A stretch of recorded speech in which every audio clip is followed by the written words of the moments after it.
Hi folks, welcome back to the New Ag School. Doug Fabiola here.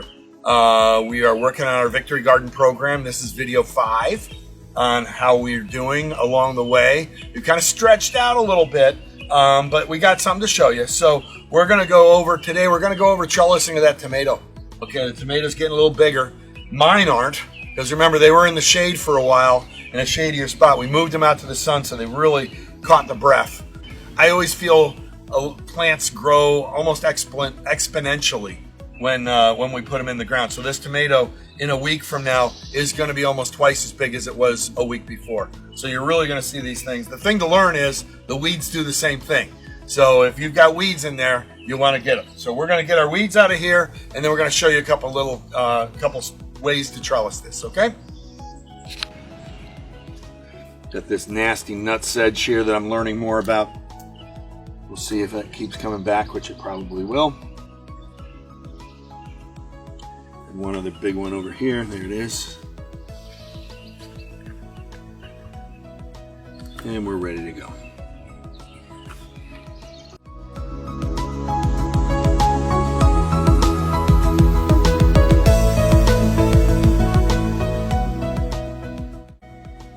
These are the tomatoes that we've got here on the farm. And what we've decided was to trellis them this way, okay? So we're using what we have, which we made some stakes, and then we also had, this is it's called Quire, this is the string for the hops.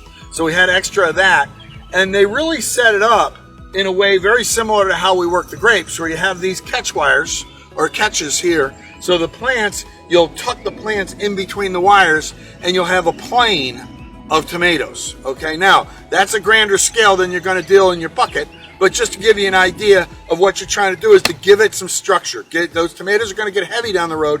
You wanna be able to keep them off the ground, and you wanna give them a little sunshine, and you don't want it to just be a big fat bush. So this is Legacy Farms plot here, and you can see they've got the classic tomato cage, okay? And this will give it some structure so the shoots will stay inside. They may tuck them in as they go, but the other thing is they've thinned out the base a little bit, and they may do that more. You see all these laterals shooting out, those things will come off, okay? They're just gonna clog things up and keep the air from flowing. So you do wanna prune your tomatoes every once in a while and thin back some of those extra shoots. These are the cherry tomatoes, so these are gonna come along pretty quick.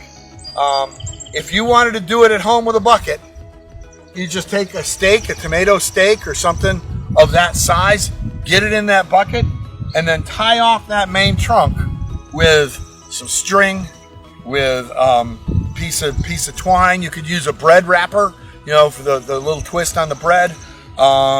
You could use a piece of cloth. Okay, you can tie that off with just about anything to keep it up. You want to start growing this thing up a little bit more and make sure it has some support as it grows. I hope that answers your questions. If you have any more, text us, shoot us a note on the Facebook, and we'll catch up with you soon.